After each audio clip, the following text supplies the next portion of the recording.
La revolución sostenible va mucho más allá y es lo que vamos a ver en la siguiente mesa redonda. Exploraremos el contexto normativo y algunos casos de éxito necesarios para impulsar la descarbonización, así como los posibles beneficios económicos.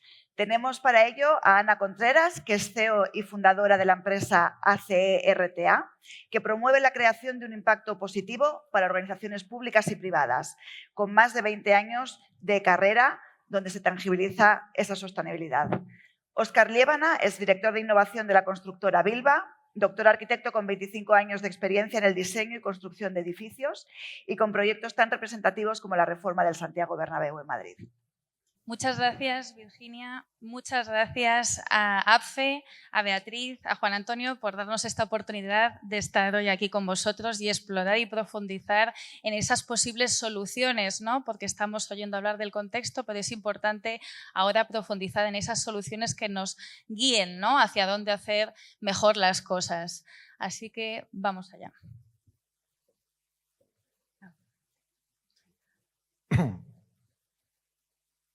Buenas. Ana, para poder avanzar en el camino hacia la descarbonización y la sostenibilidad, lo primero, creo que todos estamos preparados para que nos cuentes todo este campo regulatorio que tenemos, todo este contexto, que nos extraiga lo más importante y nos cuente lo necesario. Gracias, Óscar. Pues efectivamente, como hemos visto en las mesas anteriores, tenemos una ola, una vorágine de retos normativos que parece que nos persiguen, ¿no? Pero antes de salir corriendo, creo que es importante detenernos a pensar el porqué de toda esta regulación.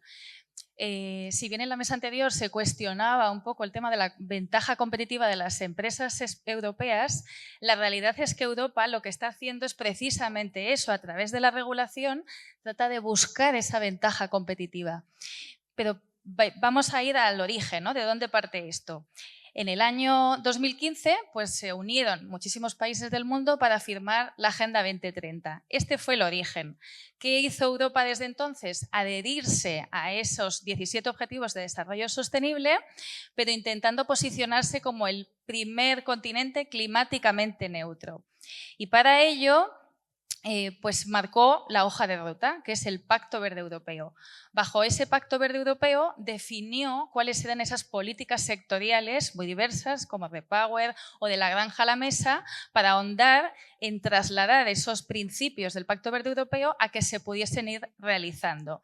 Y de ahí empezó con un plan de acción de finanzas sostenibles para canalizar esos flujos económicos hacia las actividades más verdes. También tratando de cubrir esos riesgos climáticos, ¿no? Que, a través de la monetización económica y, por supuesto, a través de la transparencia. Estos tres objetivos de ese plan de acción de finanzas sostenibles lo que han marcado es las nuevas directivas europeas, ¿no? La directiva, la CSRD, que lo que hace es ahondar en la ley, en la NFRD, que fue la anterior, que se transpuso a nivel nacional con la Ley 11/2018. Y a partir de ahí pues han sido numerosas directivas que están tratando de profundizar en que realmente haya esa ventaja competitiva para que las empresas puedan compararse, ¿no? Dentro del sector. También debida diligencia, ¿no? Debida diligencia fue validada el pasado abril y es importante que empecemos a pensar que ahora el sector de la construcción va a tener que mirar todo lo que hay aguas arriba, ¿no? Esos eslabones de la cadena de actividad que Europa está tratando de que sea más justo y impacte menos a nivel planeta, tanto para las personas, abogando por el cumplimiento de los derechos humanos, y causar menos impacto en el entorno. Por tanto, el sector inmobiliario y constructivo tiene que tener en cuenta todas estas normativas porque por A o por B o por C nos va a tocar cumplirlas. Es importante, dentro de todo este marco, entender cuál es el modus operandi, ¿no? Cada vez más van a salir unos requerimientos si bien este año ha sido el primero que ya es obligatorio para las grandes empresas que están en el IBEX reportar, a partir del año que viene le va a tocar a todas las grandes empresas, ¿no? Entonces, por eso también creíamos interesante traer a este foro pues esa necesidad de muchas empresas que hay en el sector y que aún no lo saben, que van a tener que empezar a reportar informes de sostenibilidad y considerando unos requisitos que igual no nos quedan tan grandes, ¿no? Como el número de empleados, como veis, son 250 empleados, el volumen de activos o el volumen de ingresos, ¿no? Vemos que esos requisitos ya empezaron en la Ley 11/2018, con la CSRD y taxonomía que van de la mano se van a aumentar y con la debida diligencia pues van a ser aún mayores esos requisitos, ¿no? Interesante también ver que en debida diligencia empieza un régimen sancionador. Esto es verdad que muchas veces se dice que hasta que no vemos las orejas al lobo, pues no se hace, ¿no? Pues ahora es que es verdad, vamos a tener multas, ¿no? Multas que pueden llegar al 5% del volumen de negocio. Entonces ya son magnitudes que hay que considerar y esperemos que no tengamos que pagarlo. ¿Y cómo nos va a llegar a las pymes, a ese volumen de 3 millones de pymes que es el tejido empresarial más grande de España? Pues posiblemente no de manera directa, porque no seamos grandes empresas, pero sí de manera indirecta.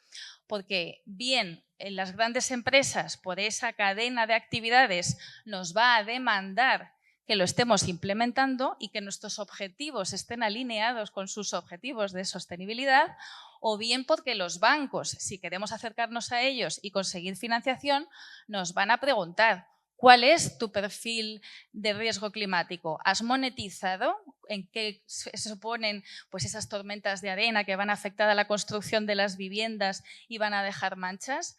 ¿Has tenido en cuenta esa degradación de los activos con el ESG? Son cuestiones que vamos a tener que empezar a interiorizar. También nos van a pedir qué estrategia tenemos detrás, ¿no? Si es creíble que tengamos un plan de descarbonización donde de verdad vamos a reducir esas emisiones que estamos generando en toda la cadena de valor. Y ya cuando llegue debida diligencia, pues empezarán a trasladarnos mayores requerimientos, ¿no? Por tanto, es interesante que veamos y que entendamos el contexto y sobre todo sepamos y seamos conscientes hasta qué punto nos pueden afectar. Pero para ello vamos a intentar ver que estas soluciones, transferencia de estos requisitos, ya existen en el mercado.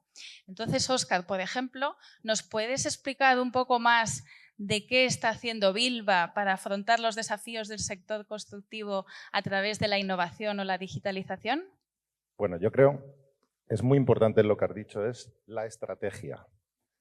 Aunque hablemos aquí y teniendo a Google delante, puede parecer que la estrategia es muy complicada. Yo creo que ahora mismo estamos en este tipo de cosas. La sostenibilidad, la industrialización, todo lo que hemos avanzado, en general la innovación, parece muy sencillo que repercute en los costes, pero en realidad no. En realidad estamos ante un sistema complejo, mucho más allá de 4 conceptos que se relacionan unos con otros. Lo siento por los de Google si lo hubiese sabido, pero es que esta la he hecho con Copilot, pero bueno. Pensaba que iba a venir Microsoft. A lo que me refiero es que sin una estrategia común, ninguna constructora de menor tamaño, una pyme, va a poder entrar en las estrategias de sostenibilidad en los próximos años. De hecho, Bilba sí tenemos una estrategia de innovación que abarca absolutamente todo lo que teníamos en el círculo anterior.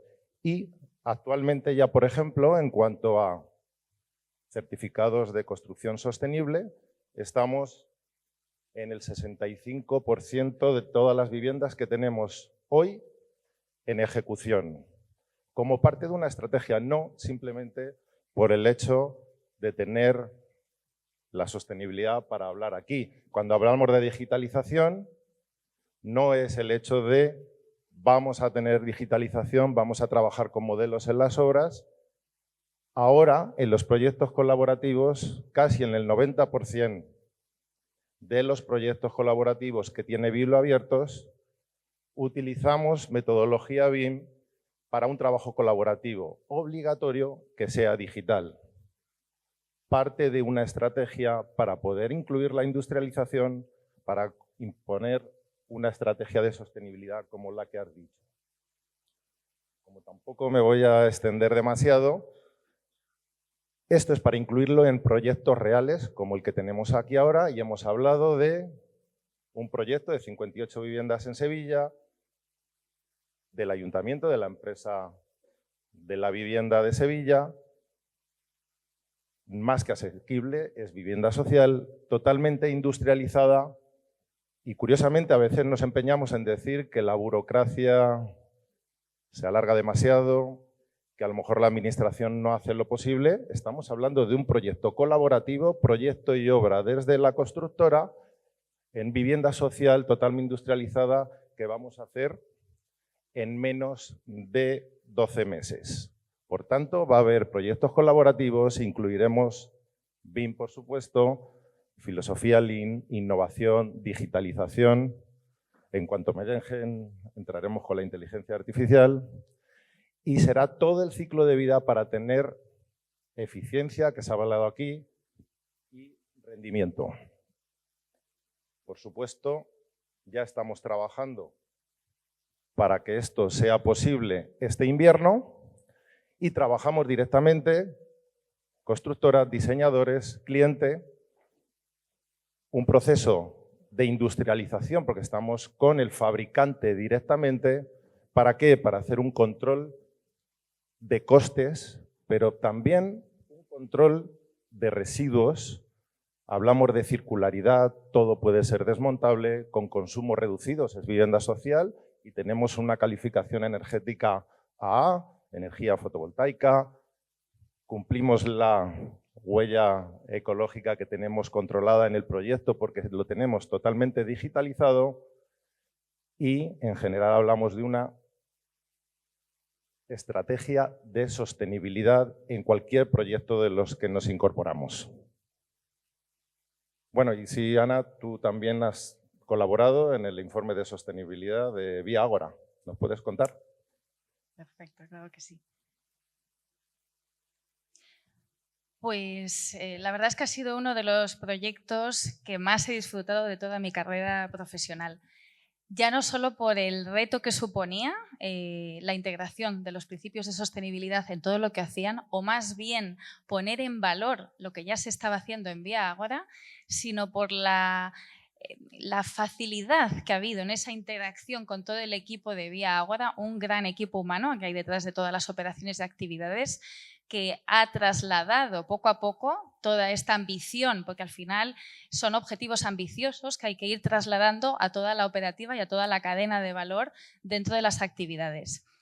En el caso de Vía Ágora, os animo a que lo busquéis, porque el informe está publicado en ese afán, ¿no?, de ser transparente en los informes que se publican, ahondando, ¿no?, en cómo han integrado pues, aspectos medioambientales, sociales y de gobernanza. Y me atrevería a decir que también económicos, ¿no?, buscando esa rentabilidad en el largo plazo, porque la sostenibilidad al final también tiene que integrar esa economía, ¿no?, esa ESG-E, ¿no?, que es lo que llamamos desde Acerta. Lo interesantísimo de este ejercicio ha sido partir de un análisis, ¿no? Es muy importante para poder aportar, para poder sumar, entender cuál es el punto de partida. Para ello se hizo un análisis exhaustivo definiendo en distintos grupos de trabajo y considerando a todo el elenco de partes de interés que hay alrededor de las actividades de Vía Ágora, desde los clientes hasta los trabajadores, hasta las alianzas, ¿no?, que tienen con distintos grupos del sector, cuáles eran esos temas materiales que consideraban relevantes, ¿no?, que son, pues en el caso de Vía Ágora, pues el tema de la seguridad y salud, el tema de la compra sostenible, ¿no?, por ese afán de seguir mejorando en ese proceso con los proveedores. Al final, después de todo este análisis, se hizo un análisis de doble materialidad, ¿no?, considerando los nuevos estándares europeos, que además de considerar los impactos, los riesgos riesgos y las oportunidades, integran esa variable financiera, monetizando de alguna manera el impacto, tanto a nivel social como a nivel ambiental, que tienen todos esos aspectos. Y no solo eso, también contando a través del informe cómo Vía Ágora da respuesta a todos esos retos y a todos esos temas materiales. Respuesta, por ejemplo, con temas medioambientales, con herramientas digitales como el ACV BIM, que también comentaba Óscar, que lo que hacen es optimizar todos los procesos y aprender de lo que se está haciendo durante el diseño para que luego en la obra no haya tantos errores. También optimizar el tema de la reducción de emisiones. Esta herramienta es muy potente porque lo que está haciendo es comparar, por ejemplo, con el sistema de construcción tradicional, cómo se están optimizando esa reducción de emisiones y elegir los materiales y los sistemas constructivos que menos contaminen. Al final, también ha sido muy interesante el tema de la gestión de residuos, ¿no? Vía Ágora reutiliza, revaloriza o recicla más del 99% de los residuos, es decir, no se genera casi ningún residuo en obra. Eso es increíble. Y eso también ha sido porque ha entrado en grupos de trabajo con universidades como la Politécnica. Temas sociales cada vez más importante, como se habló en el foro de forética del jueves pasado, ¿no? Las personas cada vez tienen que tener un papel protagonista y más pensando en la inteligencia artificial que hemos visto ahora, ¿no? Qué importante es que esa inteligencia artificial venga acompañado de las personas que hay detrás, de todos los procesos que son las que de verdad van a permitir que el proceso avance y mejore.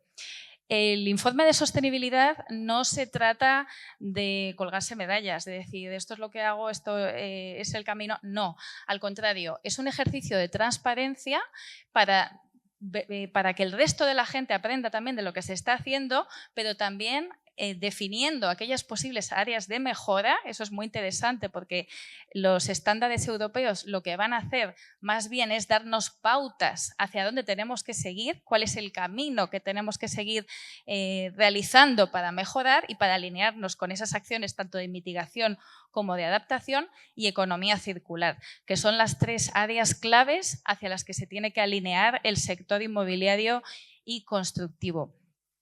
Y luego, por otro lado, el tema de la gobernanza. Yo aquí siempre digo que si en una organización no está la dirección comprometida, es muy difícil que permee a todos los niveles. Y en el caso de Vía Ágora es increíble el ejemplo y el ejercicio que se ha hecho, ¿no? Desde Juan Antonio hasta todos los responsables de área y toda la dirección han estado involucrados en todo el proceso, de manera que así es mucho más fácil trasladarlo a toda esa cultura de empresa que hay detrás.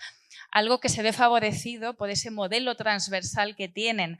Es increíble también la cantidad de herramientas que tienen, por ejemplo, en postventa, de manera que el feedback de los clientes se traslada luego a operaciones e incluso en el diseño. Entonces, al final está retroalimentado todo el proceso y así es mucho más fácil optimizar y mejorar los procesos.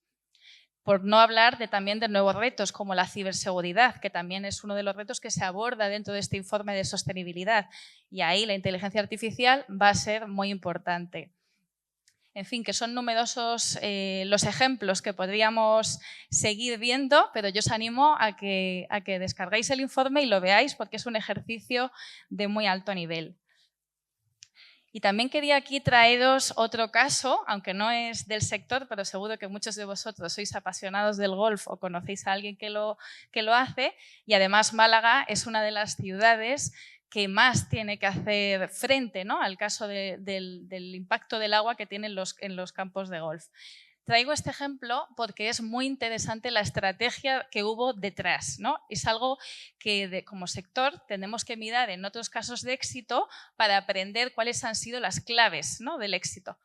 Y entre ellas el tema de la gobernanza. Aquí fue una estrategia única entre patrocinador, Ayuntamiento de Madrid, presidente de la Federación de Golf y los organizadores del torneo. Todos ellos se unieron de manera única para favorecer la descarbonización del evento y no solo neutralizar las emisiones que se generaban, sino incluso generar un impacto positivo. ¿Y qué es eso? Pues una vez que tenemos la cuenta de resultados, ¿no?, pero en emisiones, neutralizarlas con certificados de reducción de emisiones y luego establecer estrategias con actuaciones de impacto positivo social y medioambiental.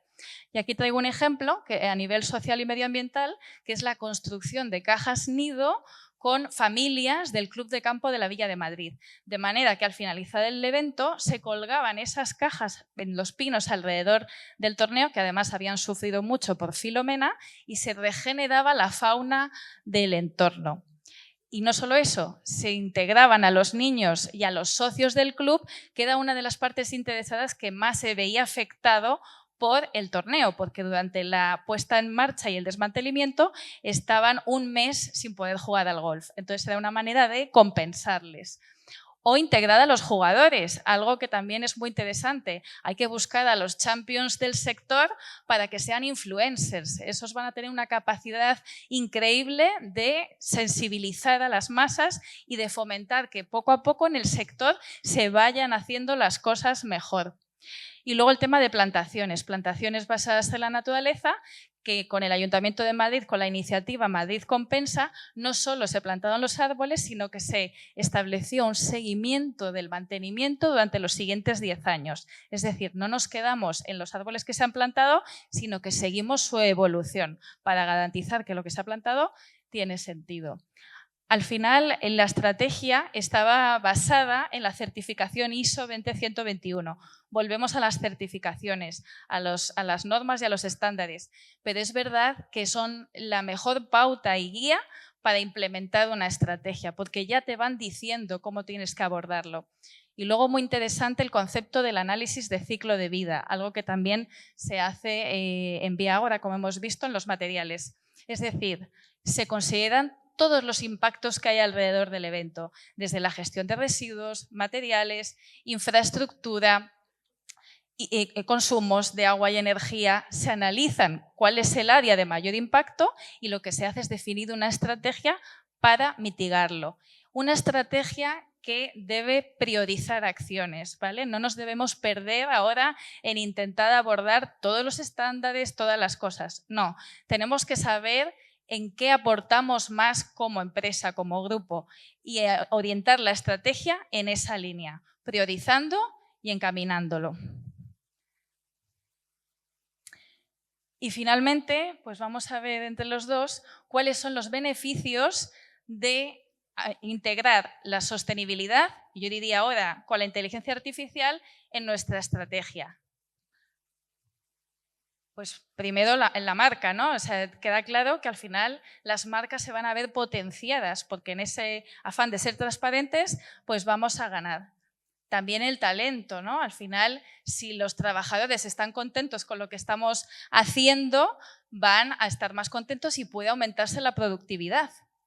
Tenemos la oportunidad del crecimiento económico, ¿de acuerdo? En la rentabilidad, ser eficientes, tanto en obra pública como en obra privada. Tenemos una apertura de mercado con muchas ventajas si recurrimos a una estrategia de empresa como la que estamos haciendo, incluso, como decías con Viagora, estableciendo proyectos de investigación con la universidad y de verdad avanzar en innovación de la construcción.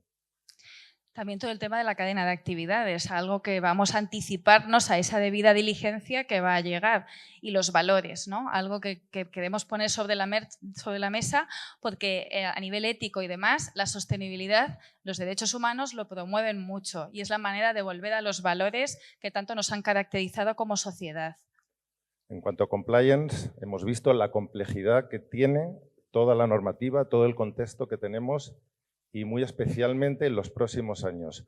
Automatizando toda la estrategia podemos tener una mayor facilidad y, por supuesto, también una mejora ambiental. Al final, mitigar y utilizar nuestros proyectos para mejorar el planeta. Pues nada más. Muchas gracias. Esperamos que haya sido de vuestro interés y que integremos a partir de ahora la sostenibilidad más. Muchas gracias.